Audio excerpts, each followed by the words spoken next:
아가 4장 1절부터 7절까지 우리 천천히 내용 생각하시면서 함께 합독하도록 하겠습니다. 1절부터 합독합니다. 내 사랑 너는 어여쁘고도 어여쁘다. 노을 속에 있는 내 눈이 비둘기 같고 내 머리털은 길라 산기슭에 누운 염소떼 같구나. 내 이는 목장에서 나오는 털 깎는 암양 곧 새끼 없는 것은 하나도 없이 각각 쌍태를 낳은 양 같구나. 내 입술은 홍색 실 같고 내 입은 어여쁘고 노을 속의 내 뺨은 석류 한쪽 같구나. 내 목은 무기를 두려고 건축한 다윗의 망대 곧 방패 1000개 용사의 모든 방패가 달린 망대 같고 내 두 유방은 백합화 가운데서 꼴을 먹는 쌍태 어린 사슴 같구나. 날이 저물고 그림자가 사라지기 전에 내가 모략산과 유향의 작은 산으로 가리라. 나의 사랑 너는 어여쁘고 아무 흠이 없구나. 아멘. 자, 오늘 이 말씀을 가지고 사랑이 무르익다. 이제 고난과 위기를 극복하고 이제 사랑의 결실을 이제 맛봤습니다. 결혼의 결실을 이제 맛보고 있지요. 자, 이 결혼식을 은혜로운 또 화려한 모든 사람의 축복과 축하 가운데 이제 결혼식을 마치고 이제 아마 첫날 밤을 보내는 것 같아요. 왜냐하면 이제 4장에 오면 내 신부야라는 그런 어떤 새로운 호칭이 이제 시작이 됩니다. 7절에도 8절입니다. 내 신부야 9절, 10절, 11절, 12절에도 보면 내 신부, 내 신부야, 내 신부는 지금까지는 내 사랑하는 레야, 친구야, 사랑하는 내 반쪽이야, 뭐 이렇게 호칭을 했다면 이제는 내 아내, 내 신부야 이렇게 호칭을 하고 또 1절에도 노을 속에 있는 내 눈은 노을이라고 하는 것은 이 면사포 같은 어떤 그런 의미를 가지고 있죠. 3절에도 보면 노을 속에 내 뺨은 그렇게 보면 이제 그 결혼식 할 때 중동 여자들은 이제 얼굴을 가리는 그런 이 뭐라 그러나요? 하여튼 노을 그런 걸 하고 있는데 이제 그런 상태로 이제 첫날 밤을 이제 맞이하고 있다고 한번 생각을 해보시면 좋을 것 같습니다. 자, 이런 신부를 앞에 두고 이제 신랑이 그 아름다움을 이제 노래하고 있습니다. 그런데 4장 1절부터 5절까지의 노래는 좀 특별합니다. 그 노래하는 그 모습이 그냥 아름답다, 이쁘다, 내 사랑 이런 표현을 쓰는 게 아니고 이 여인의 어떤 그런 이목구비, 몸을 신체를 가지고 그 아름다움을 노래하고 있습니다. 이런 것이 아가서에는 4번이 나옵니다. 이제 사람의 신체를 이제 그 사랑의 고백의 이용하는 이런 것을 우리가 보면 언뜻 보면요 좀 이렇게 속된 말로 좀 야하고 에로틱하고 어떤 사람의 몸을 가지고 이렇게 어떤 이게 그 표현을 사랑의 표현을 하는 게 우리에게는 좀 어색할 수 있습니다. 그런데 이 고대 사회는요 이런 사람의 신체를 가지고 시를 쓰고 노래하는 것이 일반적인 그런 문학의 한 장르 역할을 합니다. 그래서 히브리어로 이런 사람의 신체를 가지고 시를 쓰거나 노래하는 것을 히브리 말로 와츠푸라고 그래요. 와츠푸 그런 이런 스타일을 그래서 이 와츠푸 사람의 신체를 가지고 노래 하는 게 이제 아가서에 4번이 나오는데 그 4번 가운데요 3번이 남자가 여자의 신체를 가지고 노래를 해요. 그리고 딱 한 번이 이제 5장에 나오는데 딱 한 번이 슐람미 여인이 떠나간 솔로몬을 그리워하면서 솔로몬의 신체를 묘사하면서 그리움, 사랑을 노래해요. 자, 그러면 솔로몬은 하나님을 상징하고 술람미는 우리를 상징하는 하나님과 우리의 사랑의 이야기다 말씀드렸잖아요. 자, 그러면 하나님이 우리를 바라보고 더 사랑의 노래를 많이 부를까요? 아니면 우리가 하나님을 향해서 하나님 위대합니다, 찬양합니다, 하나님에 대한 사랑의 노래 또 사랑의 고백이 많을까요? 여러분이 많다고 생각하세요? 뭐 주일마다 찬양하잖아요. 또 찬양 듣잖아요. 또 흥얼흥얼 하잖아요. 예배 때마다 에클레시아 하기 전마다 뭐 하기 전에 항상 찬양하잖아요. 그런 걸 보면 우리가 하나님을 더 찬양하고 더 사랑을 고백하고 감사를 고백한다고 생각을 해요. 근데 아가서를 통해서 우리에게 들려주는 것은요, 너희보다 하나님이 너희를 향한 사랑의 고백이 훨씬 많아. 물론 믿음 없이는 들을 수 없는 그런 사랑의 고백이지만 이 사랑의 고백이요, 술람미가 솔로몬과 결혼하니까 들려지는 거예요. 결혼했잖아요. 첫날 밤에. 여러분도 하나님과 첫날 밤을 경험해 보세요. 그럼 이게 하나님이 나를 향한 사랑의 노래였구나.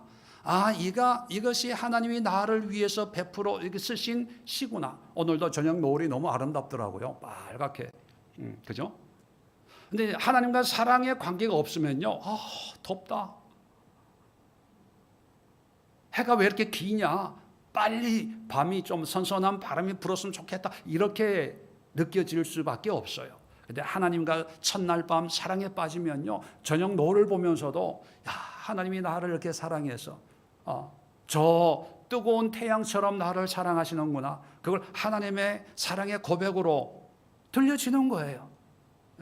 느껴지는 거예요. 이게 사랑의 힘이고 이게 믿음입니다. 이게 믿음.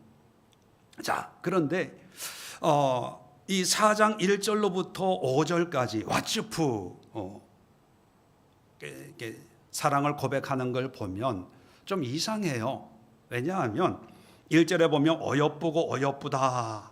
또 노을 속에 있는 눈은 비둘기 같고 2절에 이빨은 목욕장에서 나오는 털 깎인 암양 새끼 없는 것은 하나도 없이 각각 쌍태, 이빨이 촘촘해서 마치 이게 쌍태 같은, 우리식으로 표현하면 자일리톨 뭐 이렇게 표현할 텐데 그때는 그런 게 없으니까 뭐 이런 표현을 했나 봐요. 내 입술은, 목은, 두 유방, 가슴은 뭐 이러면서 참 아름답게 묘사하고 있습니다. 근데 사실 우리가 1장에 살펴봤잖아요. 술람미 여인은 이렇게 아름다울까요? 이렇게 정말 멋있는 그런 몸을 가지고 있는 사람, 여자였을까요? 물론 그럴 수도 있지만 1절에 묘사되는 어떤 그런 상황들을 보면 도시 여자도 아니고 시골 여자, 그리고 뭐 하이칼라도 아니고 화이트 칼라도 아니고 뭐 포도원지기, 양떼를 치는, 그리고 까무잡잡하고 햇빛에 그을린 노동자의, 전형적인 노동자의 모습이고, 또 가정도 화목하고 뭐 그런 게 아니라 좀 이렇게 왕따 아닌 왕따를 당하고 있는, 그래서 외롭게 혼자 바위 틈 낭떠러지 은밀한 곳에 있는 비둘기처럼 그렇게 생활했던 여자였거든요. 그런데 솔로몬이 고백하는 내용들을 보면 정말 미스 코리아, 아니 미스 이스라엘에 나가면은 진이 될 정도의 어떤 그런 모습으로 노래하고 있어요. 이건 뭐냐 하면 아름다워서 아름다움을 노래할 수 있지만 그것보다는 솔로몬의 눈에 아름답게 비춰지는 거예요. 거무스름하고 까무잡잡하고 도시 여자들이 보면은 뭐 곁눈질하고 흘겨 볼 수 있는 그런 여자지만 사랑하는 사람 눈에는 어떤 사람보다 더 아름다운 거, 이게 하나님의 마음입니다. 여러분 창세기 1장에 보면 하나님이 6일 동안 천지를 창조하시면서 마지막에 늘 하시는 말씀이 있어요. 뭐였습니까? 하나님이 보시기에 좋았더라. 여러분, 오해하면 안 됩니다. 하나님의 창조가 좋았다 하는 것이 아니라 하나님 보시기에 좋은 거예요. 이게 중요한 겁니다. 저는요, 여러분 보기에는 별로 외모가 뛰어난 사람은 아니에요. 좀 준수한 편이지만 그렇게 뛰어나지는 않아요. 근데 저희 집사람의 눈에는요, 제일 멋있는 그런 남자의 모습으로 늘 바라봐요. 뭐 뒤돌아볼 필요는 없고 물어는 보지 마세요. 묻지 마세요, 그냥. 이렇게 사시는구나. 그냥 이렇게 알지. 꼭 확인하는 분들이 있어요. 설교 끝나면 서로 피곤해지고 불편해지니까 예의는 가집시다. 왜냐하면 내 눈에, 근데 제3자가 보면 이해가 안 될 수 있어요. 그래서 우리는 이것을 뭐 콩깍지가 씌었다 이런 표현을 쓰기도 하죠. 여러분, 하나님의 사랑이 그런 거예요. 하나님의 사랑하면 모든 사람이 인정할 만한 그런 존재, 그런 사람을 하나님이 사랑하는 게 아니고요, 하나님 보시기에 아름답게 여겨주는 거예요. 우리가 죄에 대해서도 얘기할 때 하나님이 우리를 자기 백성 삼으시고 아들 삼으시고 신부 삼으시고 자기 친구 삼으시고 뭐 이런 성경적인 비유들이 있잖아요. 자, 그랬을 때 우리가 예수를 믿기 전에는 죄를 졌지만 예수 믿고 믿음 생활을 완벽하고 완전하게 신앙생활을 하기 때문에 그렇게 여겨주시는 게 아니고요, 여전히 흠이 있어요. 그런데 흠이 없는 걸로 바라봐 주시는 거예요. 여전히 불완전해요. 그런데도 완전하게 여겨주시는 거예요. 자, 그래서 1절 내 사랑 너는 어여쁘고 너 어여쁘다 이렇게 얘기하죠. 7절 끝에 보세요. 7절 나의 사랑 너는 어여쁘고 아무 흠이 없구나. 1절이 시작이라면 7절이 끝입니다. 1절부터 7절이 한 주제를 가지고 노래하는데, 한마디로 얘기하면 술람미 내 사랑 내 신부야, 너는 어쩜 이렇게 이쁘고 눈을 씻고 봐도 흠이라는 걸 찾아볼 수 없는 여자구나, 이거예요. 그런데 술람미는 그렇게 생각할까요, 안 할까요? 자기는 안 해요. 자기는 잘 아니까. 그러면 우리 같으면 어떻게 반응합니까? 아유, 아니에요. 나는요, 피부도 안 좋고요, 뭐도 안 좋고요, 하다못해 머리숱도 없고요, 뭐 콜레스테롤도 많고요, 뭐 복부 비만에다가 뭐에다가 눈도 안 보이고요, 귀도 안 들리고요, 위장도 안 좋고요. 우리는 너무 안 좋은 거에 너무 최적화가 돼 있고, 그걸 어떤 면에서는 겸손이고 주제 파악한다고 생각을 해요. 그런데 사랑하는 사람에게 그런 얘기가 필요할까요? 사랑하는 사람의 그런 고백에 우리가 할 수 있는 건 뭡니까? 감사해요. 고마워요. 그렇게 봐주시니 몸둘 바는 모르겠지만 너무 기뻐요. 즐거워요. 뭐 이렇게 반응이 나와야 그 사랑이 이루어지는 거예요. 이거를요, 우리의 신앙으로 좀 적용을 하면, 하나님은 아까도 말씀드렸지만 우리가 하나님을 찬양하고 예배하고 감사를 고백하고 기도할 때, 또 식사할 때 하나님 이런 음식을 주셔서 감사합니다, 하나님께 감사와 사랑의 고백을 우리는 많이 한다고 하지만, 하나님은 그것보다 훨씬 더 우리에게 사랑을 고백해요. 우리가 몰라서 그렇지.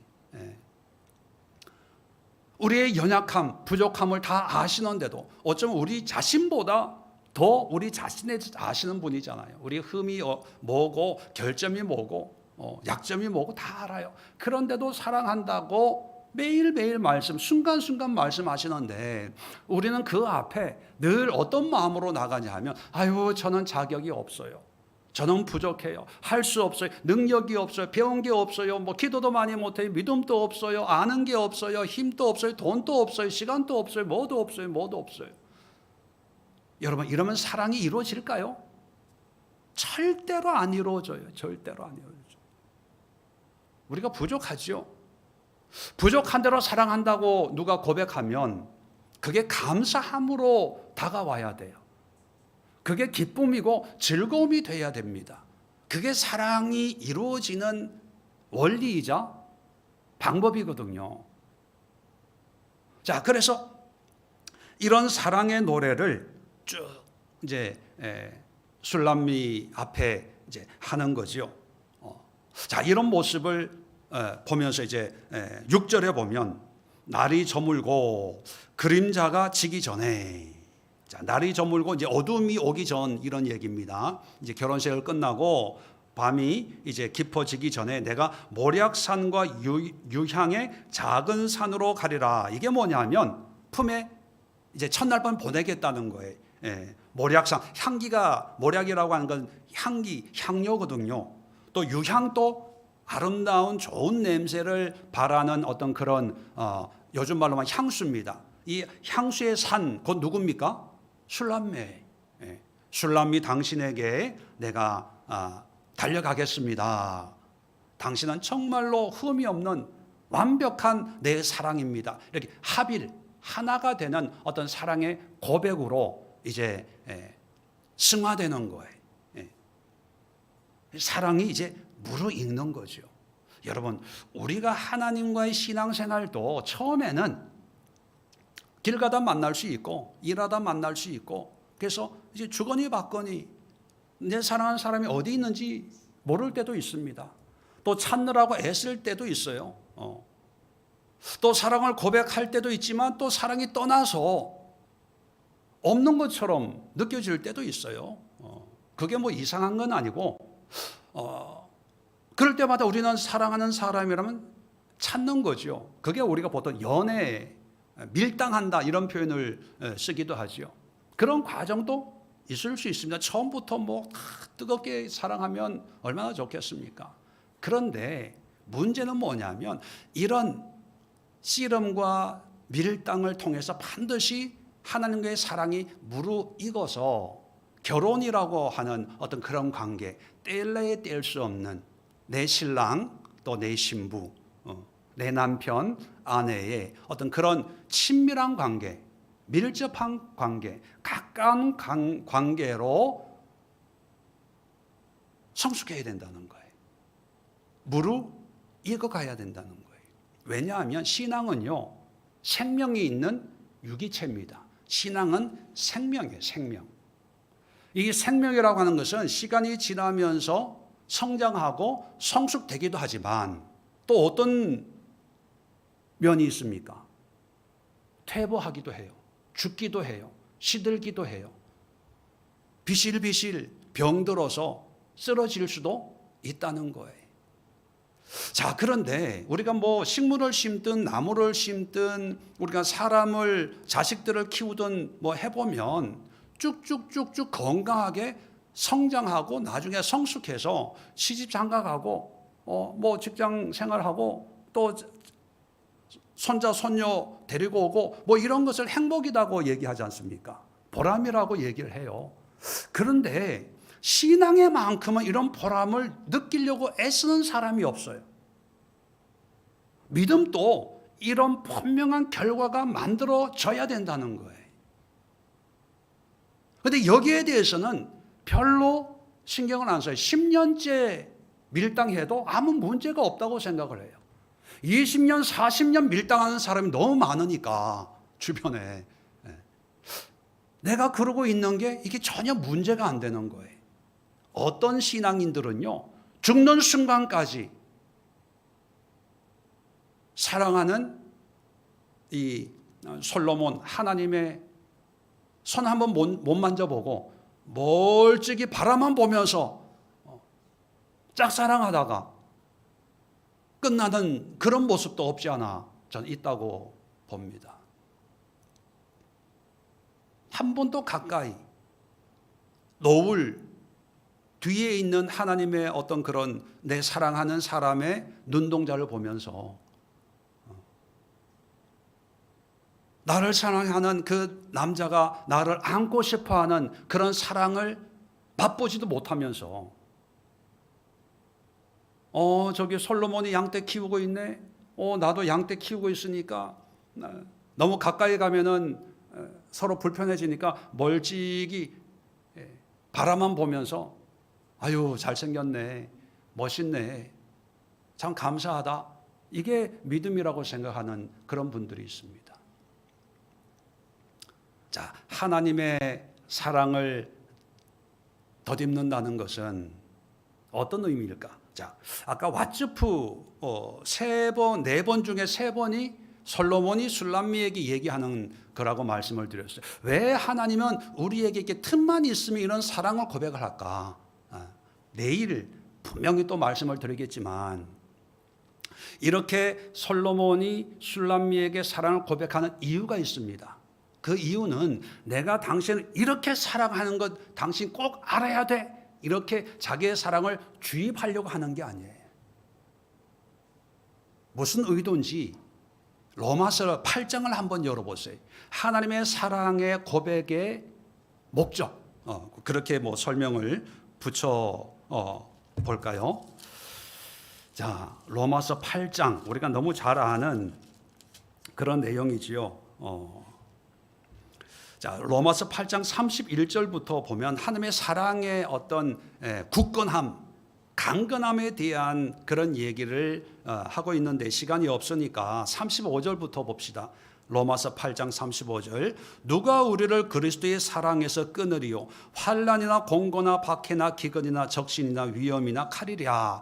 한마디로 얘기하면 세상의 어떤 것도 하나님의 사랑에서 우리를 끊을 수 없다. 다시 말하면 하나님의 사랑이 우리를 끝까지 붙들고 있다, 이런 얘기예요. 자, 그래서 38절에 내가 확신하노니 사망이나 생명이나 천사들이나 권세자들이나 현재의 일이나 장래의 일이나 능력이나 높음이나 깊음이나 다른 어떤 피조물이라도 우리를 우리 주 그리스도 예수 안에 있는 하나님의 사랑에서 끊을 수 없으리라.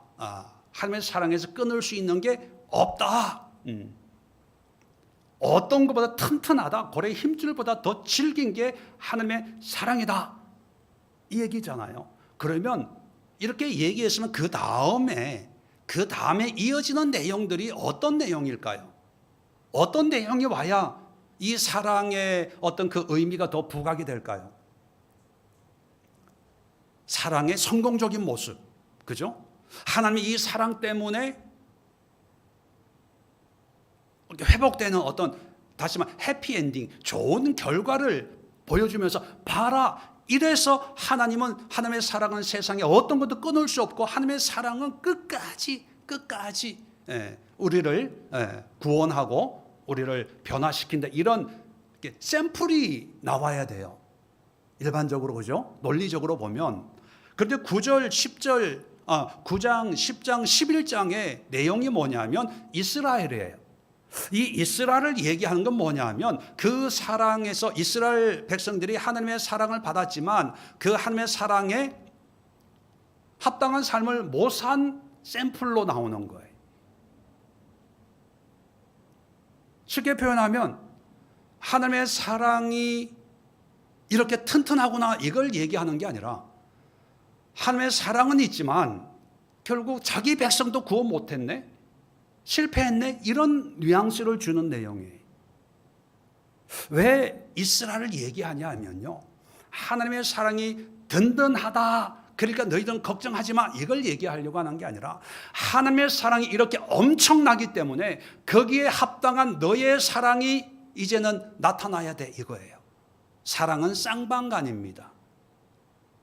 만약에 일방적인 사랑만 필요하다면 하나님의 사랑만 있으면 돼요. 우리의 믿음이 필요 없어요. 하나님의 사랑이 우리의 모든 걸 해결해 줄 거니까. 근데 성경을 보면 하나님은 사랑해요. 근데 항상 문제가 누구에게 있습니까? 우리 인간에게 있는 거. 불순종, 불신앙, 교만, 우상숭배, 이것 때문에 하나님의 사랑의 결과가 안 맺혀졌거든요. 그게 성경의 이야기입니다. 이 9장, 10장, 11장에도 나오는 이 이스라엘의 샘플이 뭐냐면 하나님의 사랑에는 이상이 없어. 하나님의 사랑 고래 힘줄처럼 세상에 어떤 것도 끊을 수 없는 거야. 그런데 문제는 우리에게 있는 거야. 봐, 이스라엘 백성들 봐, 실패했잖아. 그러나 그것까지 하나님은 끝까지 나중에 회복, 구원할 거야 라는 희망과 소망을 얘기하고 있습니다. 그게 11장까지. 자, 그 다음에 이제 우리에게 말하는 내용은, 우리 이방인들 우리에게 말하는 내용은 12장이에요. 자, 12장 1절 보세요. 그러므로라고 하는 것은요, 앞에 있는 내용을 다 받는 접속사거든요. 그렇게 보면 하나님의 사랑은 강력하지만 우리가 하나님을 향한 사랑에 보답하지 못하면 버림받아. 그러기 때문에, 자, 그런 뜻입니다. 1절에 형제들아 내가 하나님의 모든 자비하심으로, 자비 다른 말로 표현하면 하나님의 사랑하심으로, 하나님의 끊을 수 없는 이 사랑으로 너에게 부탁하는데, 간곡히 부탁하는데 너희 몸을 하나님이 기뻐하시는 거룩한 산 제물로 드리라. 이는 너희가 드릴 영적 예배다. 무슨 의미입니까? 하나님의 사랑에 합당한 사랑을 너희도 했으면 좋겠다. 그거예요. 믿습니다 하는 걸로 끝나는 게 아니라 이 사랑에 반응을 해야 돼요. 늘 얘기하지만 여러분, 부부가 돼서 결혼을 했어요. 청춘 남녀가. 한쪽은 너무너무 사랑해요. 근데 한쪽은 그걸 받아줄 생각이 없어요. 그러면 그 결혼 생활이 안전합니까? 건강합니까? 매일 싸울 거예요. 사랑해서 결혼은 했지만 결혼은 시작이거든요. 결혼식은 끝났지만 결혼 생활은 이제 시작인 거예요. 그 결혼 생활에 서로의 어떤 헌신과 수고와 배려가 없으면 그 결혼은 이어질 수가 없는 거예요. 그 샘플을 이스라엘 민족을 가지고 9장, 10장, 11장에 예를 든 거예요. 다시 말하면 하나님의 사랑은 완전하고 완벽하다고 해서 그 사랑이 우리의 모든 걸 해결해 주는 게 아니라 그 사랑에 합당한 반응, 사랑의 반응이 있어야 돼요. 그 반응으로 그 사랑이 온전해지는 것. 그래서 그 반응을 로마서 12장 1절에는 하나님이 기뻐하시는 거룩한 산 제물로 드리라, 이런 표현을 쓰는 거예요. 자, 그러면 오늘 다시 본문으로 와서 첫날 밤에 술람미 여인을 축복하고 사랑의 고백을 하고 있어요. 그러면 이것은 내가 당신을 이렇게 사랑합니다, 그걸 얘기하는 것도 있지만 그런 의도 속에는 내가 당신 이렇게 사랑하니까 당신도 나를 이렇게 사랑해 주세요, 이런 기대와 소망이 있는 거예요.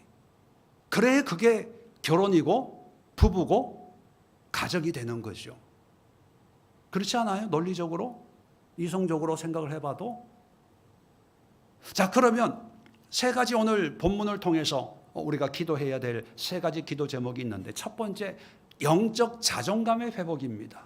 우리는 자꾸 세상이 바라보는 나의 모습에 너무 익숙해져 있어서 돈이 없다고 기죽고요, 힘이 없다고 기죽고, 뭐가 없어서 기죽고. 그래서 돈이 없으면, 돈이 생기면 힘을 내고, 없는 능력이 회복이 되면 뭔가 큰 소리 칠만 한데 그렇게 되지 않으니까 그냥 포기하고 산다는 그런 생각을 해요. 신앙생활 할 때도 늘 우리는 못한다, 없다는 생각을 해요. 그런데 술람미를 보면요, 정말 아름다운 모습은 아니에요. 그런데 솔로몬이 보기에 아름답게 여기기 때문에 우리는 하나님 앞에 거룩한 자존감을 회복할 필요가 있어야 돼요. 그건 겸손이 아닙니다. 나는요, 그럴 자격이 없어요. 이거는 그냥 세상 사람들하고 어떤 관계고, 나를 사랑하는 사람 앞에서는요, 그거는 사랑하는 사람 무시하는 거예요. 그렇지 않아요? 여러분의 딸이, 자녀들이 사랑하는데 엄마 아빠 와가지고, 엄마 나는 왜 이렇게 생겼어? 왜 이렇게 능력이 없어? 나 왜 이렇게 힘이 없어? 사람들 앞에서는 난 말도 못해. 그러면 그걸 참 너 참 겸손하게 산다. 그렇게 여기는 사람이 누가 있습니까? 하다못해 누가 때렸다 그러면 10대 더 때려줘. 이게 부모의 마음 아니겠어요? 뭔가 이렇게 존재감, 자존감이 세워지기를 사랑하는 사람은 원하거든요. 그렇다고 해서 여러분 세상 나가서 뻔뻔하게 그렇게 하라는 얘기가 아니라 하나님 앞에 거룩한 영적 자존감이 회복되게 하옵소서. 그래서 너무 하나님 앞에 사랑하는 이 앞에 내 환경 형편 때문에 이렇게 찌들어 있는 모습 좀 하지 마세요. 찌들어 있지 마세요. 하나님, 주님이 사랑하는 그 사랑을 난 할 수 있어요. 감당할 수 있어요. 내가 얼마나 존귀한 자인데요. 하나님이 나를 사랑해주고 하나님 나를 이쁘다고 하잖아요. 내 나이가 70이 내일 모레 70인데도 미스 코리아보다 더 이쁘다고 하잖아요. 어떤 하나님 앞에서의 자존감, 이게 사랑에 대한 대접이에요. 사랑하는 이에 대한 대접. 여러분, 자존감을 위해서 기도하세요. 두 번째는 뭐냐면 하나님의 사랑에 걸맞는 헌신. 이제 술람미에게 이제 솔로몬이 이런 얘기를 하고 어떤 가정생활, 어떤 결혼 생활을 할 것인가 그 요구하는 게 내일부터 나와요. 내일부터 나오는데 미리 로마서 8장을 통해서 9장, 10장 우리가 간단하게 살펴봤지만 하나님의 강력한 사랑, 완전하고 결점이 없는 그런 사랑이에요. 이 사랑만 있으면 우리의 구원이나 행복이 이루어지는 게 아니라 그 사랑에 반응하는 우리의 사랑의 헌신이 있어요. 이걸 우리가 믿음 생활, 신앙 생활, 우리의 몸을 하나님이 기뻐하시는 영적 제물 드릴 제사다 이런 표현을 하지만 간단하게 표현하면요, 그 사랑에 대한 사랑의 반응이에요. 헌신, 수고, 이걸 해야 돼요. 이것은 구원을 위한 어떤 행함으로 구원을 얻는다 그 개념이 아니에요. 그건 신학적인 개념이고 사랑은 반응이에요. 물론 여러분 사랑을 안 해본 분들 앞에 이런 사랑 얘기를 하는 게 참 이게 힘들고 어려워요. 해본 사람은 알아요. 만약에 사랑하는 사람하고 데이트 약속을 했어요. 그런데 남자가 슬리퍼 끌고 반바지에다가 샤워도 안 하고 눈곱 붙이고 이렇게 털레 나왔어요. 근데 여자가 보니까 너무 창피하거든요. 아니 좀 세수하고 샤워하고 옷 좀 좋은 거 갈아입지. 그렇게 잔소리를 해요. 그랬을 때 이 남자가 사랑은 행함으로 보여지는 게 아니야. 찢는다고 사랑한다고 생각하지 마. 옷을 이쁘게 입고 나온다고 사랑한다고 생각하지 마. 이렇게 입어도 난 당신을 사랑해. 만약 그런 반응을 보였다면 여러분은 어떻게 생각합니까? 정말로 이 사람이 나를 사랑하는구나. 눈물이 뚝뚝 떨어질까요? 아니면 속으로 야 그런 사랑 난 싫어. 너 혼자나 시커해. 여러분 다 후자잖아요. 하나님도 마찬가지예요. 하나님도. 그게 로마서 아까 제가 소개해드렸던 8장 이후의 이야기예요. 이스라엘 백성들은 하나님을 사랑한다고 얘기를 해요. 날마다 제사 드리고 절기 지키고. 그런데 아까 비교로 얘기한 것처럼 늘 하나님 앞에 스레파 끌고 반바지 입고 또 지나가는 여자들 쳐다보면서 옆에 앉아있는 전철 타고 가다가 옆에 앉아있는 아가씨 있으면 전화번호 좀 주실래요? 만약에 이러면서 그게 이스라엘 백성들이거든. 우상숭배, 세상에 사랑에 빠진 거. 그러면 말은 사랑한다고 하고 우리는 선민이라고 얘기를 해요. 자, 그랬을 때 하나님은 너 그게 사랑이라고 나를 믿는 거라고 생각해? 그러면 열심히 믿어. 나는 그런 사랑 싫어. 난 다른 사람을 사랑할래. 그게 이방인이에요. 그게 12장. 그러므로 하나님의 자비하심은 너희를 권하노니 너희만큼은 너희 몸을 하나님이 기뻐하시는 거룩한 산 제물, 그거 뭐냐면 그 사랑에 합당한 그런 수고와 노력을 하는 그런 사랑을 해. 너희들은 그렇게 했으면 좋겠어. 바울이 유대인이었, 이스라엘 백성이었잖아요. 이스라엘 자기 민족을 누구보다 잘 알잖아요. 그 속성을. 여러분, 헌신해야 돼요. 거기에 맞춰서. 그래서 왜 우리가 말씀을 봅니까? 왜 그리스도를 본받는 그런 책을 읽고 도전을 받습니까? 그게 사랑이기 때문이에요. 세 번째로, 그래서 날마다 성장하는 믿음이 되어야 됩니다. 사랑도 성장해요. 유기체니까. 성장하지 않는 사랑은요, 병들었든지 퇴보하든지, 믿음도 마찬가지입니다. 여러분, 믿음이 성장하고 성숙해야 돼요. 그래서 아가서는요, 사랑의 성장과 성숙이 있어요. 1장부터 8장까지 보면 물론 우여곡절이 있어요. 그런데도 그 위기를 극복하면서 조금씩 술람미의 사랑이 성숙한. 그래서 시작도 술람미가 시작했지만 끝도 술람미의 고백으로 끝이 나요. 여러분, 나이 들매 절망하지 마시고요. 우리의 신앙, 하나님을 향한 우리의 사랑이 성장하지 않고 성숙되지 않는 거에 우리는 절망해야 됩니다. 어쩌면 그리스도인들은 인생의 절반을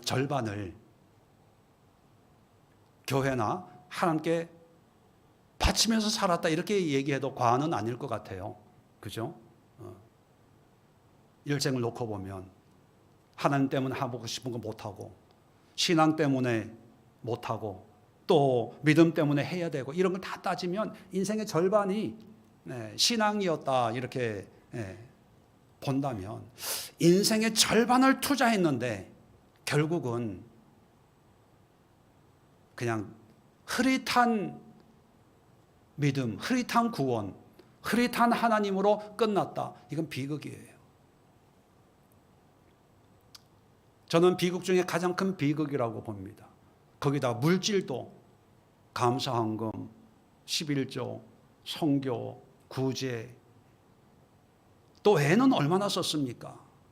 놀지도 못하고 교회 출석하고, 뜨거운 데 음식 준비하고, 청소하고, 김장하고, 설거지하고, 인생의 절반을 투자했는데, 여러분, 이런 사실을 우리가 생각할 때 정말 내 믿음이 성장하고 자라는 거에 목숨 걸어야 돼요. 이게 인생의 결과를